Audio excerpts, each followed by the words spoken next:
Welcome to the Did Nothing Wrong podcast, where we cut through the noise and help you make sense of the chaotic information space around us. I'm Griff Somke. Cory Doctorow is a Canadian-British blogger, journalist, author, activist, and all-around cyberpunk polymath who has written about tech culture, privacy, and digital rights issues for decades. His work has been published literally almost everywhere, with a list of credits that would take me the rest of the episode to get through. He's got a new detective fiction series featuring Martin Hench, a forensic accountant in Silicon Valley. The latest installment is called Picks and Shovels, and it's brilliant. I'm incredibly lucky to have had the chance to sit down with him and pick his brain. Stick around. This is a crusade! This is a holy war against the deep state! Where are the dictators? Where are the strong men? Donald Trump is our instrument for retribution! I'm going to fight for Christians. I'm going to fight for white people. They have the Great Reset. We have the Great Awakening. And why shouldn't I root for Russia? Because I am. I want to see these people go through misery because of their grooming against our children. After the assailant entered the home asking, "Where's Nancy? Where's Nancy?" Those are the very same words used by the mob when they stormed the United States Capitol. I did nothing wrong. Cory, welcome to Did Nothing Wrong. It's great to have you on. It's a pleasure. Thank you for having me on. I've been a big fan of your stuff for the last few years, but I came pretty late to the party. I'm somewhat ashamed to say that the first book of yours I've read was actually Red Team Blues. And I've tried to make up for it since, but this was like a huge oversight on my part. So I'm sorry. I apologize for that. That's something I should have figured out sooner. You know what? I am very happy that you came to my work and that you've got a big backlog. I actually, one of the most fun conversations I ever had was with the incredible science fiction writer Vernor Vinge, and we were off at a summer event, and I asked him what he was doing with his summer, and he said, I'm retired, and I just picked up my first Terry Pratchett novel. I'd never read him, and I feel like I haven't felt since I was 11 years old when you discover a writer who's got a huge catalog of works, and you can just read one after another after another. So I hope you're on a binge. Yeah, and you're very prolific, so I'm looking forward to it. I've cranked out the Little Brother series, and I'm going to be reading the rest as soon as I can. But it's great. So you've created a very compelling character in Martin Hench, and in your new novel, Picks and Shovels, this is the origin story for the guy. What inspired you to write a series of thrillers with a forensic accountant as the main character?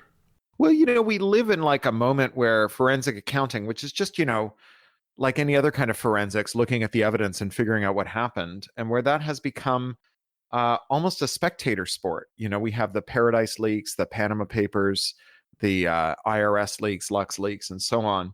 And, just as with the great financial crisis in 2008, I found that as I followed these news stories, I was discovering that what I took to be something that was complicated because there was some intrinsic complexity was in fact complicated because grifters like to create the illusion that a pile of shit sufficiently large always has a pony underneath it.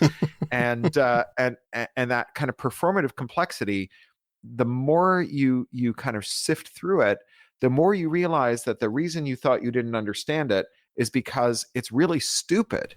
And you assume that anything that's stupid couldn't possibly be correct. And so you just assumed, oh, well, this just must be very complicated and out of my league. And I think that there's both a dramatic service and a public service that happens when you demystify that kind of nonsense. Definitely. And I've learned a lot about how this stuff works from reading the books. In the second book in the series, it's called The Bezel. A friend of Marty's ends up in prison, and not to give any spoilers here, but while he's trying to help the guy out however he can, he ends up running dead smack into the fact that venture capital has bought its way into that industry like so many others. And it's a subject you've actually written quite a bit about, and I've learned a lot from that book. You also had a lot of Twitter threads where you would talk about this, and I'm not calling it X. Sorry, I just don't do that. No, it's okay. I still call it Twitter. Good. For as long as I continue to use it, and then I will stop calling it anything at all. Exactly. But yeah, the private equity roll-ups, right, which is where these giant funds buy up all of the firms within a sector. So that might just be like all the pet groomers within 50 miles of your house, or all the funeral homes, or all the hospitals, or it might be all the prison contractors in America. Right. And they then leverage the hell out of them, which is finance speak for borrowing a lot of money against them. And then to service those debts, they abuse both the workers and the customers. And so, this is why PetSmart, like the workers are making sub-minimum wages, doing unpaid overtime. The animals are dropping dead on the shelves because they don't run the air conditioners over the weekend. And then the workers are being told that they've dropped the contract with the people who come and cremate the animals, and that they should just go find someone else's dumpster to put the dead animals in. And, that's the ethos that has come to prisons. And it's not hamsters. It's people who have been thrown away under the 3 strikes laws that were passed during the crime panics, and who committed 3 felonies or pled out to 3 felonies, which might be, minor drug offenses, but who are going to spend literally the rest of their lives in prison with no hope of parole. Right. And now they're stuck dealing with a company that's running things, that's trying to cut costs as far and as fast as they possibly can to turn a profit on the bottom line, hopefully, or to at least allow the private equity folks to borrow more money. Yeah, the basic scam in the prisons is you get rid of the library, you get rid of continuing education, you get rid of the visitation room, you get rid of the telephones, and then you give all the prisoners a so-called free tablet, except all of those services are now delivered over the tablet, and it costs 10 times as much as it would on the outside to read a book or make a phone call or get a video call. And your kids, when they want to send you a birthday card, have to pay to have it scanned at a parcel service that then sends you a digital representation of it, and you have to buy digital postage stamps to receive it. And it's 1 stamp per page because these guys have invented pagination for email. Right. And what's worse is every time one company buys another company, they burn down all their server infrastructure, and they flush the ebook that you had to work for 2 weeks to afford, and the birthday cards that your kids, who you will never actually get to see and hold again, mailed you, and you have to pay to buy all that stuff again, if you can. Right. That was just sickening reading this. It's like we've taken enough from these people, and in a lot of cases under various dubious circumstances, and now we're taking away like the absolute last things that we were prepared to let them do, the last things that we were prepared for them to have in any form of comfort at all. Yeah, the median prison wage in the United States is 53 cents an hour. 6 states ban paying prisoners at all. And in North Carolina, prison wages are capped at $1 a day. And then you have commissary, so one of the things these private prison management companies do is they cut back on the quality and quantity of food. So Right. People are quite literally starving. And the commissary charges 3 times what you would pay at the grocery store for packaged items. And then to earn the money to buy those things, you have to work 10 times, 15 times, 20 times as long as someone would have to on the outside. Wow. Yeah. And it's, you can't lay it all at private equity, but a lot of it at this point, it seems like you can look at a lot of the decline of certain sectors of society, and you can point to that and say, it's almost like somebody came in and tried to squeeze as much money as they possibly could out of the system.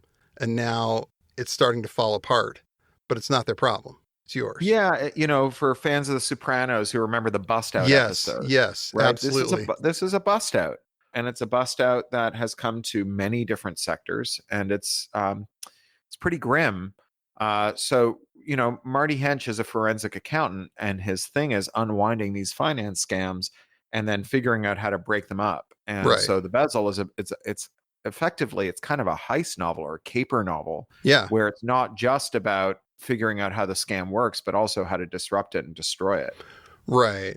And it's very interesting how you have managed to take this character of this forensic accountant and use him to talk about a lot of the things that we're still dealing with today. Like, for instance, Picks and Shovels. It's set in Cambridge, Massachusetts, in the San Francisco Bay Area in the very early days of the first tech boom. And again, without giving up too many spoilers here, one of the challenges Martin Hench is up against is proprietary hardware and software lock-in.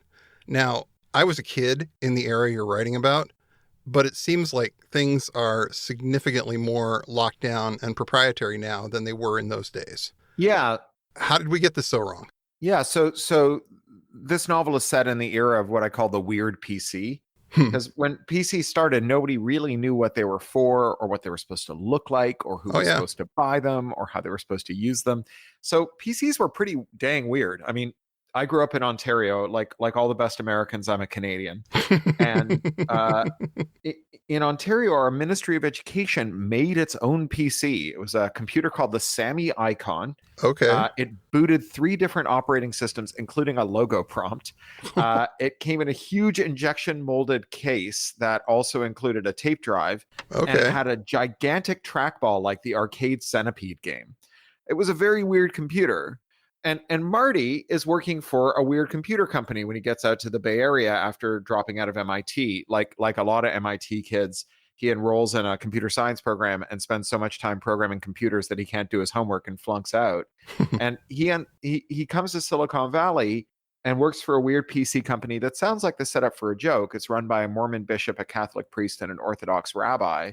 But the joke is that it's a predatory Ponzi scheme. It's pyramid selling that rips off parishioners and tricks them into buying computers that only work with consumables, software, data, and peripherals that come from this company and that cost 10 times as much as what you would buy from anyone else. Right. Printer paper that is just spaced only to fit on their particular printer spools. They're dot matrix printers. They're tractor feed sprockets. That's right. Right. And this is the kind of thing that it would drive you crazy trying to figure out why this isn't working. You would look at it and you would be like, man, something's got to be busted. This can't possibly be intentional. And then you look at it and you're like, oh, wait, it is. It's just a little off. So you don't have any other choice. You have to deal with this one company. I mean, this is basically the Apple business model, but, done much more crudely and with much older hardware and with a really key difference, which is that until 1998, reverse engineering this stuff and making interoperable components was legal. Right. And then in 1998, you have Bill Clinton signing the Digital Millennium Copyright Act, which makes it a felony punishable by a 5-year prison sentence and a $500,000 fine to go around an access control. And so that makes it illegal to do things like, jailbreak your printer so it'll use third-party ink. And that's where you see companies really start to lean into this rent extraction. And, today, HP, which is really the poster child for this stuff, charges more than $10,000 a gallon for printer ink. It's the most expensive fluid you can buy as a civilian without a permit. You're printing your grocery lists with colored water that costs more than the semen of a Kentucky Derby winning stallion. And that this is what happens when you combine the normal cupidity and greed of some people who think of tech as a way to control people rather than setting them free with a law that makes it illegal to defend yourself against them. Right. And now we've got auto manufacturers doing this. I actually read an article this morning right before we talked about Rivian, the new EV manufacturer, is now unlocking a portion of the battery and a portion of the performance if you pay them an upcharge. And it's like now we've got them selling intentionally crippled vehicles. And this is not uncommon. I had been in a Mazda dealership the other day, and now the lane change assist that you use to make sure you're not going to run into anybody on one side or the other when you're changing lanes is a software as a service. They want $10 a month for it, but they'll give you the first year free. So you get really used to using it. Yeah. You get addicted to it. Like a Morton Joe in that documentary Fury Road, right? Do not get addicted to water, my friends. We're taking the training wheels off, kids. You're not going to be able to do this anymore. And you would think that like in a market economy, which is not, I have to say, I'm not like the world's biggest Hayek-pilled market true fan here, but I think markets can solve some of our problems. And you'd expect in a market economy, some smart mechanic would figure out a way around it. You bring your Tesla in, and they'd say, how about I just unlock everything for $100? Yeah. And you don't have to pay the subscription fee from now on. And, indeed, you have countries around the world that have agreed with the US that they will ban their mechanics from doing that as a condition of trading with America. Yeah. And America has now said, well, we're going to stop trading with you. We're going to put tariffs up.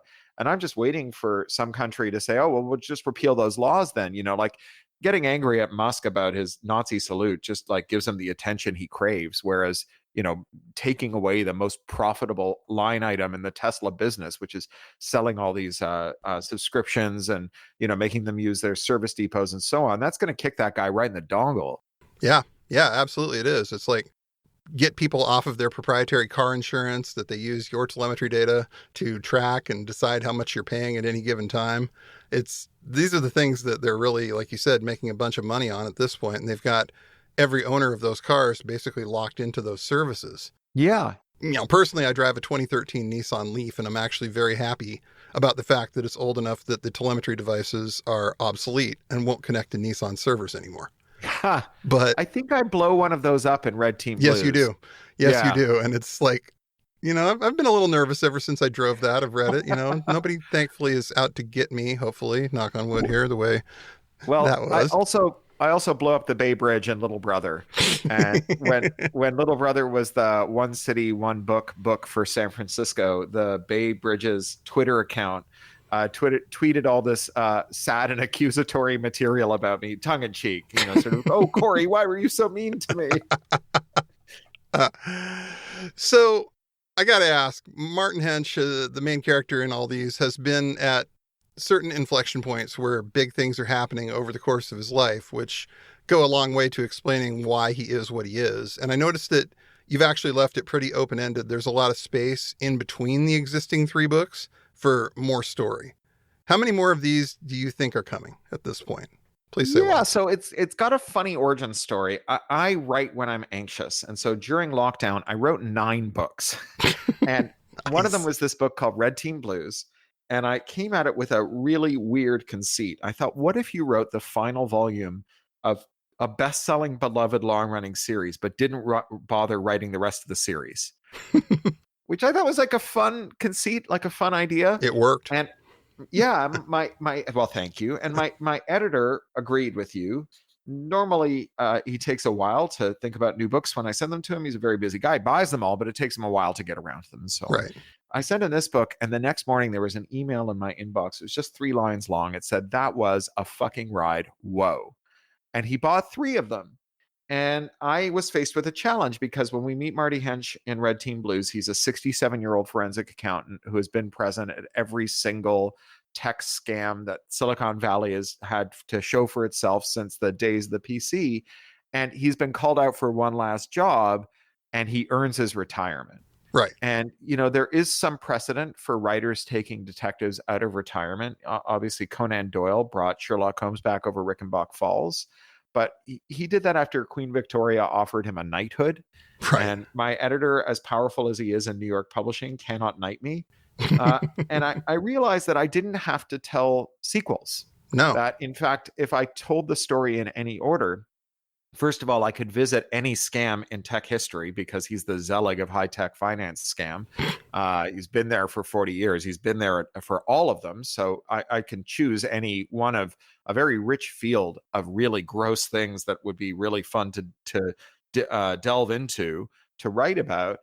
But also that when you're writing them out of sequence, you're not foreshadowing, you're backshadowing. Right. And so if you make continuity problems, you just fix them later. And indeed, the more you make shit up and just pull it out of your butt and then make it all make sense as you keep going, the more of like a premeditated motherfucker you seem to be.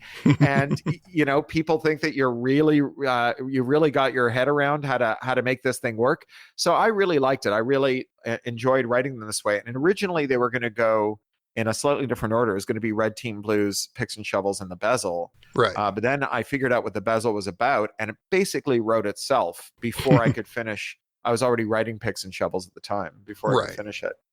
And and so there are at least 3 others that I have on the drawing board. They're not under contract yet.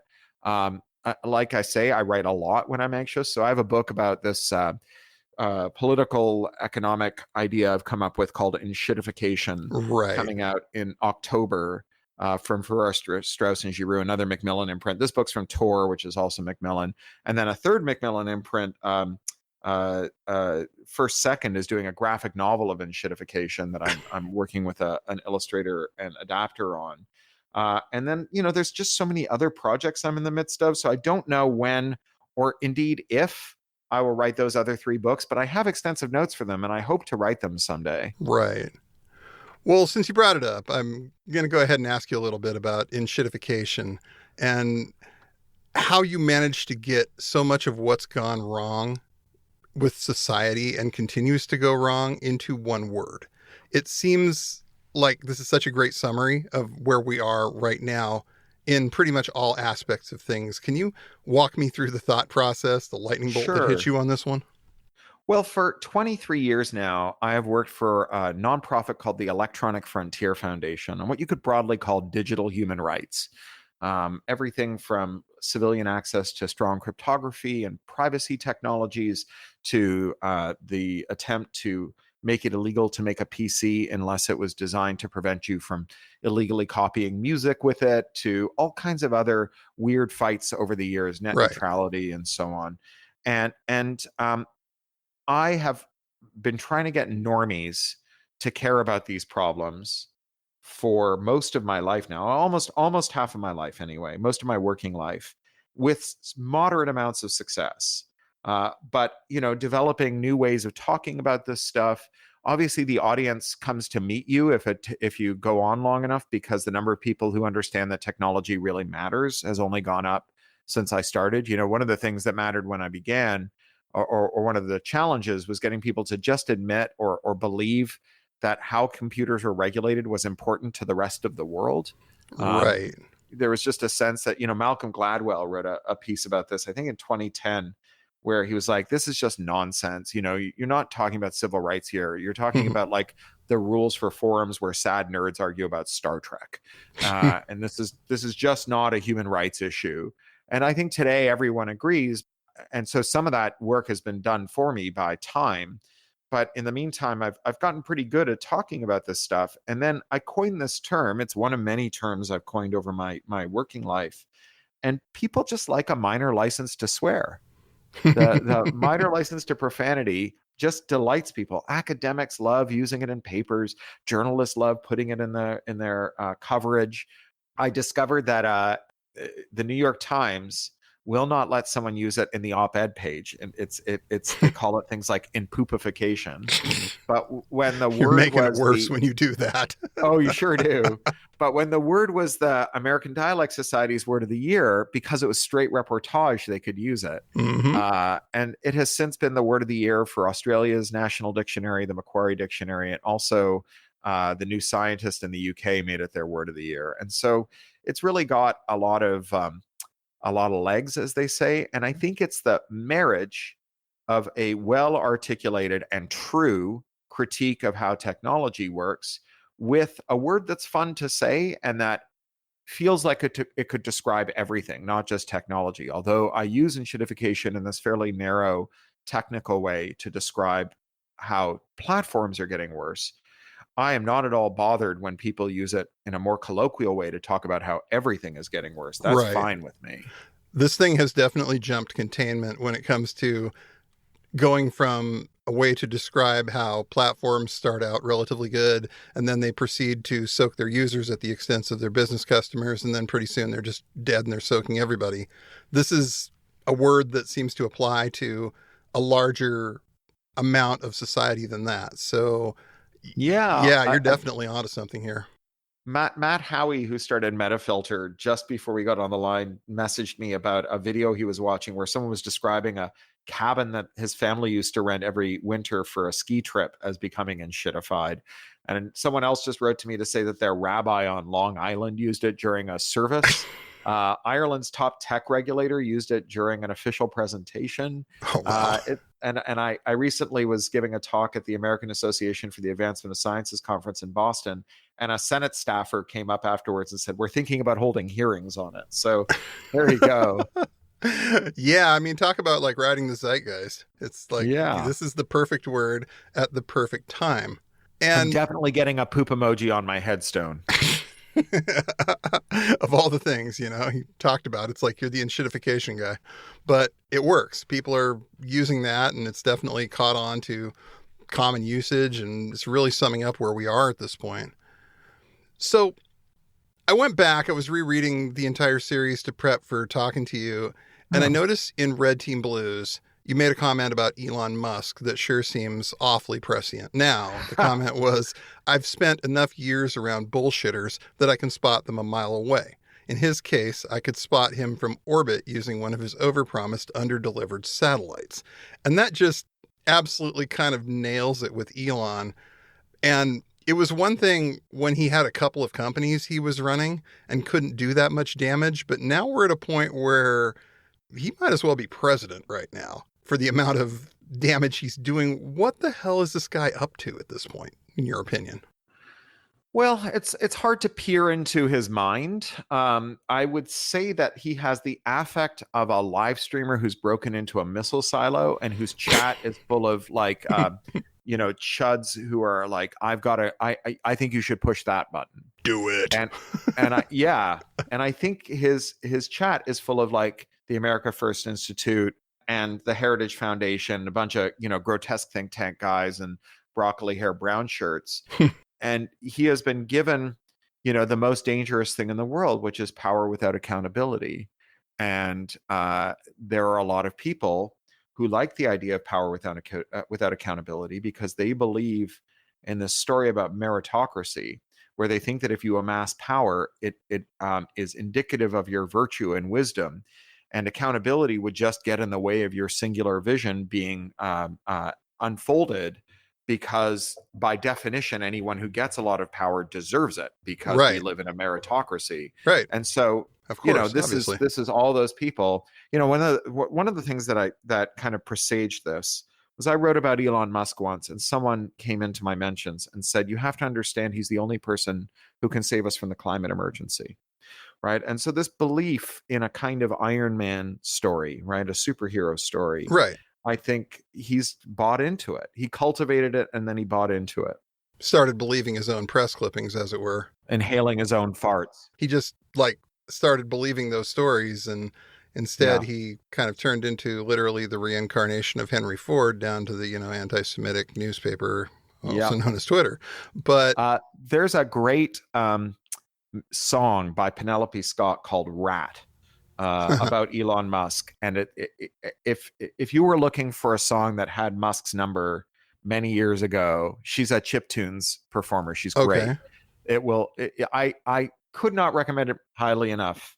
The chorus is "Fuck your tunnels, fuck your cars, fuck your tunnels, fuck your cars again." You thought that you were Tesla, but you're just another Edison. Oh, that's a cut. Pretty impressive.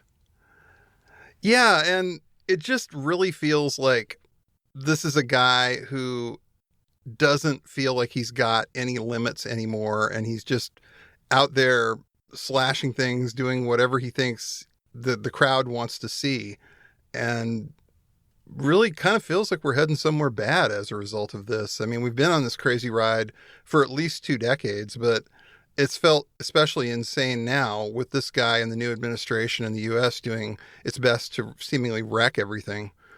What are some of the things that you see coming out of the next few years? Where do you think we're going to be, say, 2028?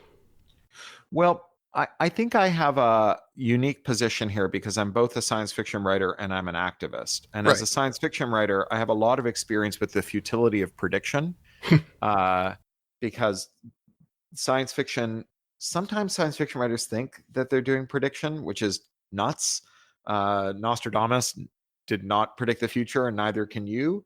But I think that science fiction, when it's firing on all cylinders, reflects back our moment and helps us understand it better and helps us understand how contingent the social arrangements of our technology are. Like no one came down off a mountain with 2 stone tablets and said, Sergey, Larry, stop rotating your log files and start mining them for actionable market intelligence, right? The enshittification of Google was a choice, not a necessity or an inevitability.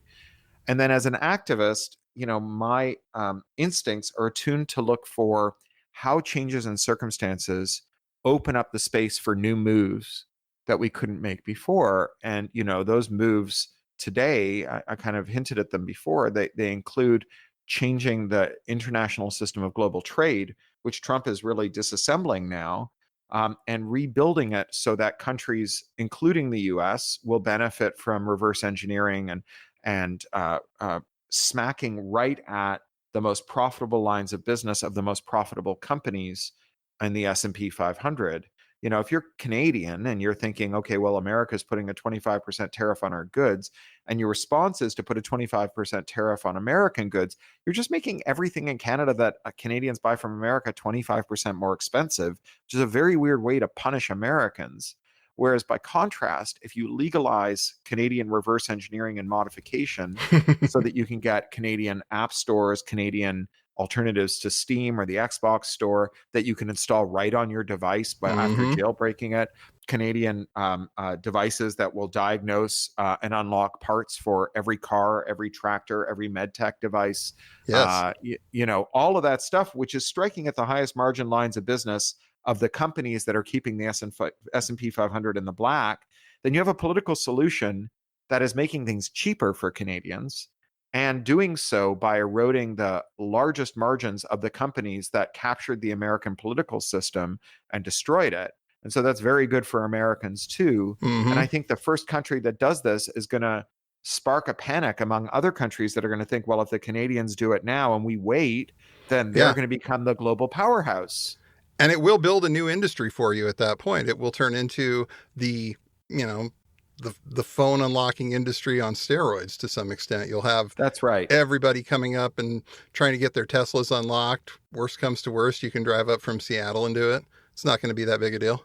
Oh, I don't even think it's going to be that. I think that, because this stuff is just going to be software that you deliver to a device over a USB port, that so long as there are Americans who can send payments to Canada, and so long as data can flow from Canada back to America, Americans will be jailbreaking and modding their stuff from Canada, from elsewhere in the world.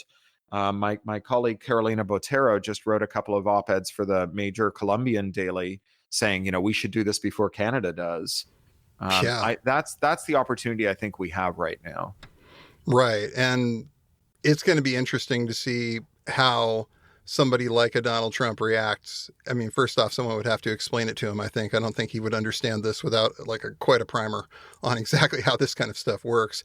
But what is the reaction going to be like? It's going to be apoplectic. What's he going to do? Impose tariffs? Yeah, exactly. Roll out the military or something at that point. I mean, he's going to be mad, and it's going to be beautiful. So sure. Yes, I really hope someone's listening. If you're a policymaker at a government that's not the United States and they're sticking you with tariffs, this is probably a good solution to consider. Yeah, I think so. So again, as an activist, when I think about what all my moves are, that's the move where I go, oh yeah, that's got a lot of leverage. That could make a really big difference. So it's not about predicting the future. It's about thinking about where I'm going to expend my energy to try and make the future better. Right. Putting yourself in the best position to take, full advantage of where this all goes, because it's going to be crazy, but there's also going to be, like you said, opportunities for people to figure out ways to improve things from where they are now. Yeah. In Eastern Canada, they have a saying, if you wanted to get there, I wouldn't start from here. And it's definitely the case that this is not the terrain I would have picked to fight a battle on, but this is the lie of the land. And so we can try and improve our vantage point, improve the lie of the land, so that we will have an easier battle. But, this is what it is, right? I did what I could for 20 some years to try and keep us from arriving at this point. I wasn't good enough at it, or history wasn't ready for it, or whatever, or I was overmatched. But, I've been thinking a lot about Milton Friedman, who was Ronald Reagan's kind of court sorcerer. He was the economist who oversaw the neoliberal reconstruction of the economy, the destruction of labor rights, the destruction of environmental rights, the rising inequality, and so on. And Milton Friedman, this was pretty much his stated intention from when he started. And he was generally considered a crank. Right. And people would say, Milton, people like the New Deal, right? They like the assurance of a dignified retirement. They like the idea that if they get sick, they'll be taken care of, that their kids get a quality education, that they're not going to get poisoned by the air or the water. How are you going to convince them to be forelock-tugging plebs begging for the chance to clean the toilets of their social betters? And he said, in times of crisis, ideas move from the periphery to the center quickly. And our job is to keep ideas lying around so that when the crisis strikes, we'll be ready.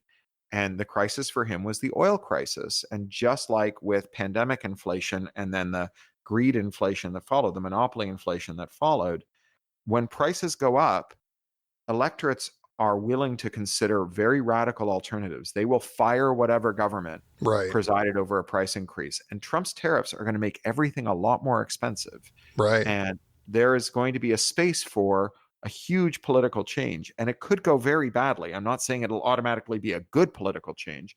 I think we could end up with the most abject fascism.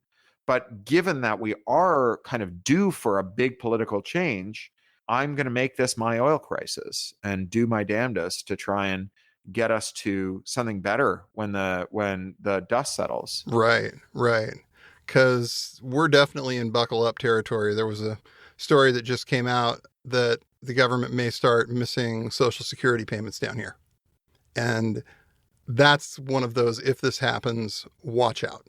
If they start putting those people in the hole, who knows where this goes after that. This becomes a real buckle up type of moment for everyone, I think. I hate that they take up all the oxygen, but one of the interesting things about Trumpism is it's looking a lot more like British conservatism.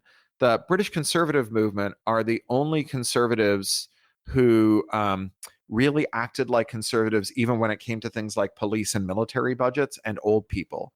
So, your median conservative government is like Berlusconi or the PIS party in Poland, who were like austerity for everyone except for old people because they vote like crazy, and except for the cops and the military because we need to keep the guard labor funded.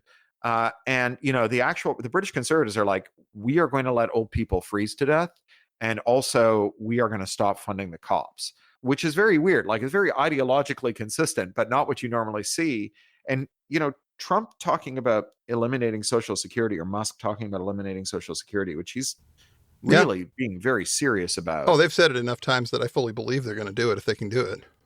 And, if they manage it, they will really upset the part of the electorate that votes the most and votes the most for them. And it's going to be a really interesting political moment. Right. And they've got to know this. I mean, they've got to know on some level that this is not, a fence you want to pee on, as it were. You just don't want to have these people upset with you. And when you combine that with the changes that they're talking about making to the military and getting rid of a lot of VA care, getting rid of, what's been keeping them and this country kind of from boiling over a little bit too much, I think, in a lot of ways, it makes you wonder where their end game is for all of this. Where do they think this is going to end up? Well, the New Deal arose out of Hoover's refusal to pay military pensions. Yeah, the bonus army. And the bonus army occupied D.C., and Hoover went from having a giant majority to collapsing. We're seeing some of that abroad as well. So in Canada, we were about to have an election in which it was pretty certain, actually for quite some time, people were pretty certain that the winner was going to be this hard-right, Trump-alike conservative candidate, guy named Pierre Poilievre. Wasn't a particularly strong candidate, but it was just Trumpism was ascendant. And so what he did was he was just like, I'm the Trump guy. And then Trump said Canada's going to be the 51st state and we're going to annex it. And he went from a 25% lead to trailing overnight. And, hard-right conservative parties around the world are getting really dinged by Trumpism. Yeah. Yeah, it's definitely a sense of like, I mean, you look at Canada, Trudeau had been in too long. People were kind of looking at him like, yeah, it's time for some new blood. Things are stagnant. Maybe it is time to get Poilievre in. And he presided over the period of inflation, right? Like, and anyone who presides over a period of inflation loses the next election. That's kind of that's a pretty solid rule. Definitely. Yeah. So it'll be interesting to see what this actually looks like in 4 years. Really. I really hope you're right. And that we have the opportunity to get a hold of this and possibly put something better in place, or at least some better guardrails to prevent this from happening again. And we don't have too long to figure this one out. No, but I mean, a week is a long time in politics. Like, sure is. Things can change really fast. And unlike, I think that the weird thing about tariffs is that industrial policy and figuring out ways to reshore production is good. Like we learned during the pandemic that allowing multinational corporations to operate extremely long, brittle supply chains where all the slack has been taken out and turned into stock buybacks is dangerous to the human race. And reshoring that stuff makes sense, but it takes a long time to build a factory. It doesn't take very long to shut down a town and turn it into a rust belt. Bringing it back is a very slow, lengthy process. China industrialized over decades. Right. And the idea of tariffs is to just somehow conjure up factories that can make the things that are currently made in China or in Canada or elsewhere.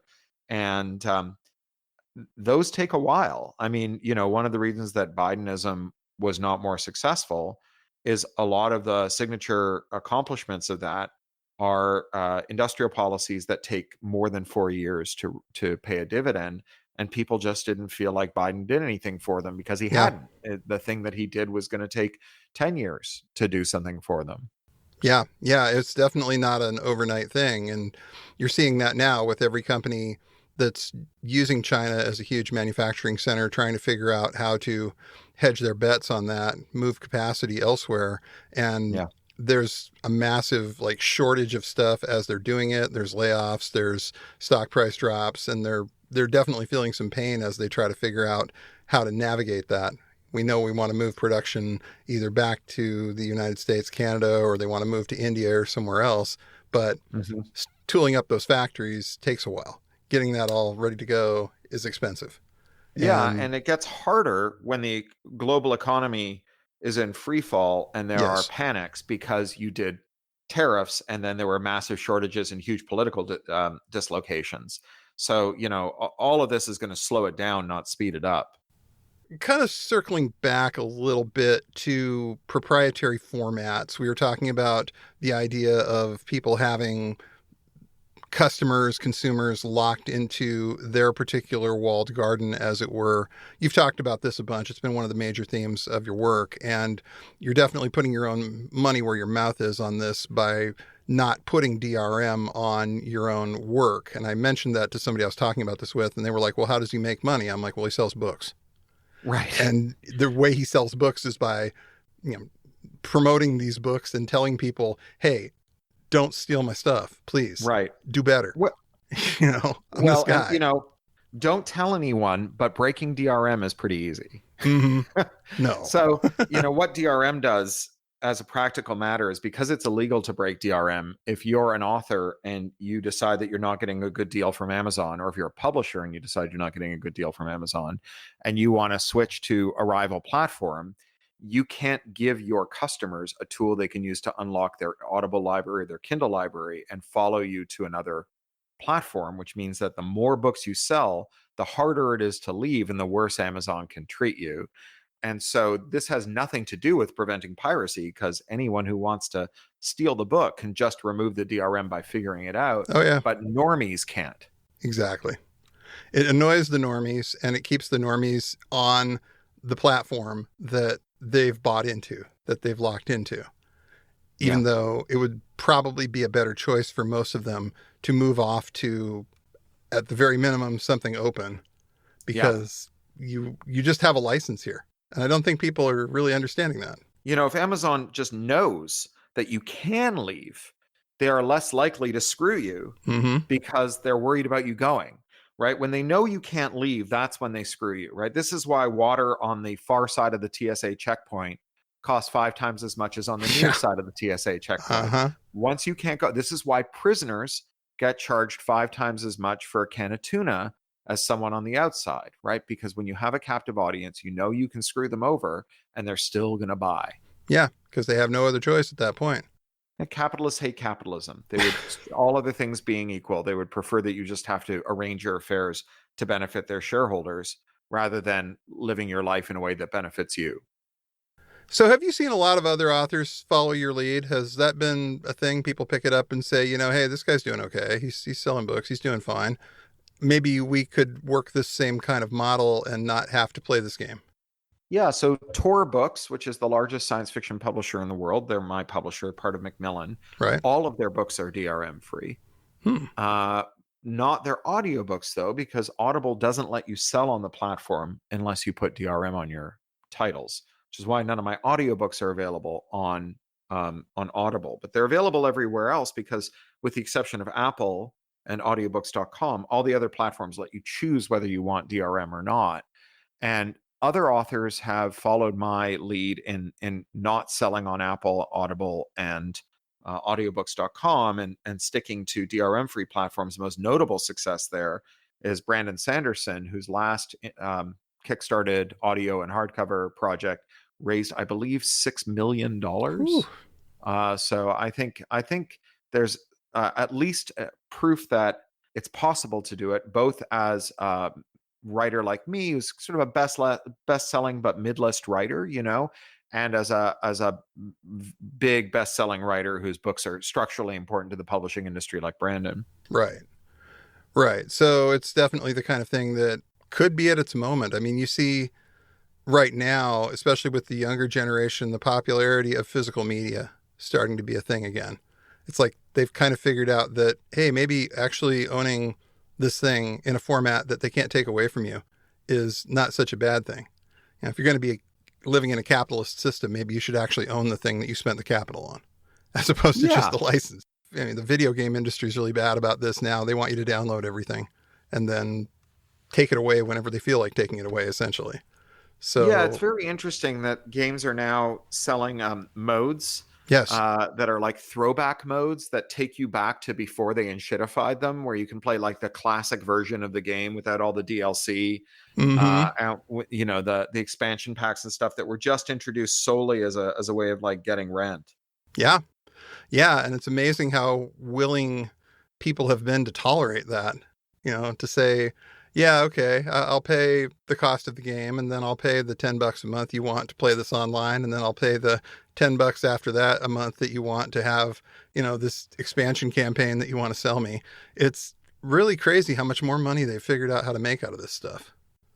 Yeah, it's very extractive. It's, it's like figuring out how to make more money with pet grooming by, screwing the buying all the pet groomers in a neighborhood and then screwing the workforce. And, people who work at pet groomers have to do these repayment agreements where if they work there for less than 3 years, they have to pay $5,000 to recoup their training. And the training consists of working unpaid for 2 weeks and sweeping the floor. What?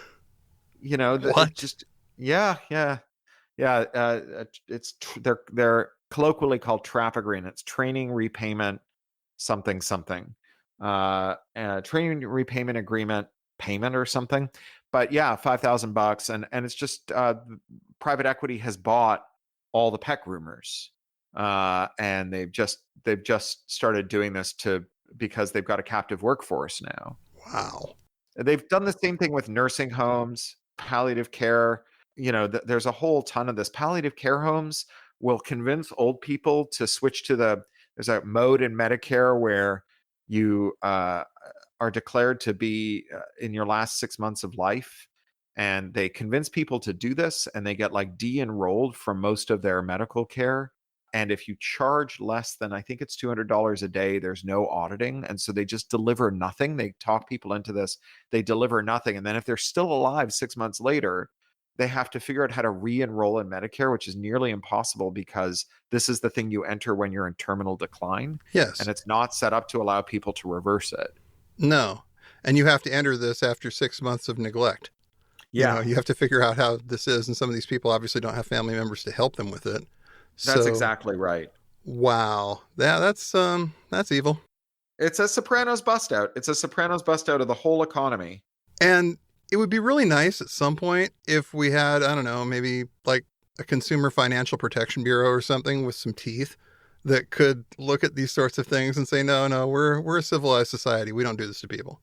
Well, I'll tell you one funny thing about the CFPB shutdown. Right. Is that under the law that established the CFPB after the Great Financial Crisis, the CFPB regulations can be enforced by state attorneys general. Mm-hmm. And the threshold for enforcement, right, which is like the dollar amount at which the CFPB rules kick in, can only be modified by the CFPB.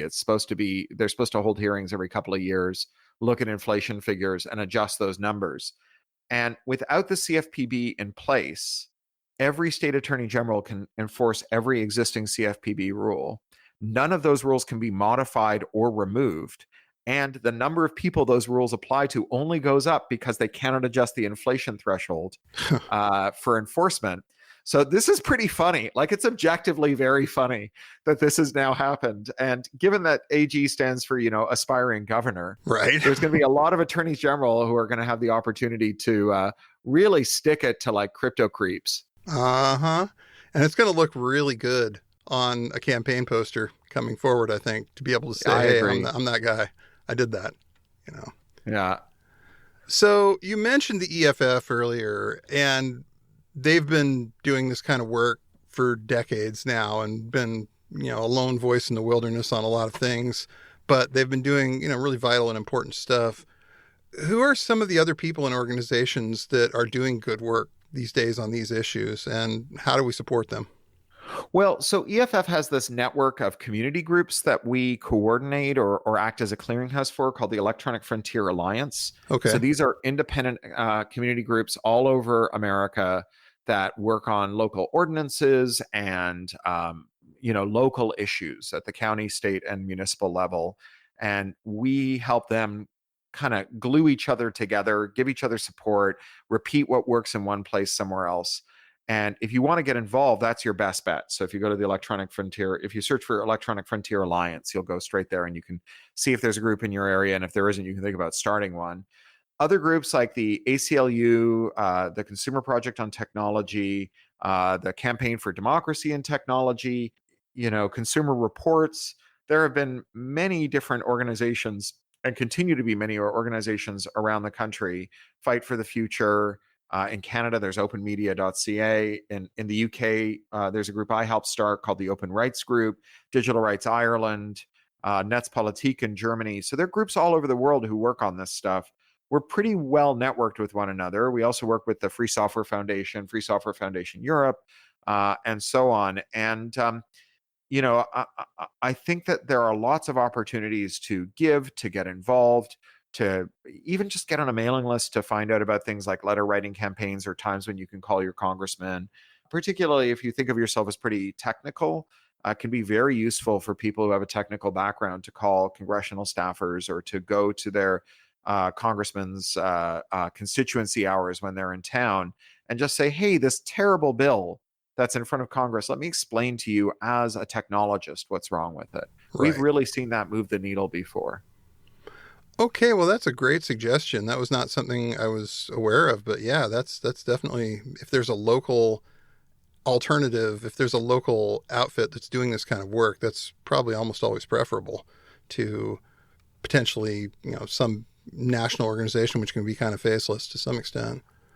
Yeah, although EFF, we are quite responsive, and but the way that we offer supporters a way to contribute beyond a monetary contribution is with this EFA.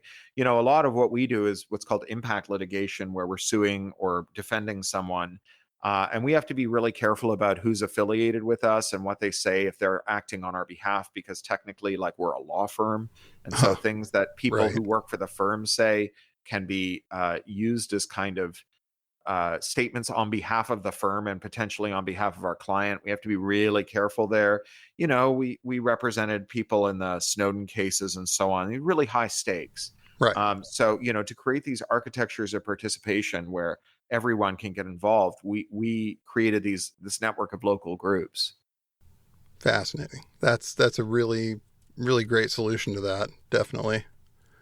Cory, thank you so much for taking the time to talk to me today. I'm like I said, been a fan for the last few years, and I'm really glad that I was able to connect with you and get this set up because, man, you've done some really important work and you continue to do that. So it's been great to hear you explain it, and hopefully people that are listening pick up the ball and, run with it. Well, thank you very much. I've really enjoyed it. This is one of my stationary days on my tour. I'm not traveling today. And I've done about half a dozen podcast interviews today, and it's been really gratifying to talk to so many people who are really interested in communicating about these things that matter so much to me, to their audiences. I'm really grateful to you. Thank you. Hey, thank you. Thank you for taking the time. You have a great rest of your day, okay? Thank you. I will. Thanks for listening to the Did Nothing Wrong podcast. If you want to hear more, you can find us on the web at didnothingwrongpod.com. Please make sure you subscribe to get our content straight into your inbox. You can also follow us on Twitter at GrizaBJJ, GRZABJJ, as well as DNWPod.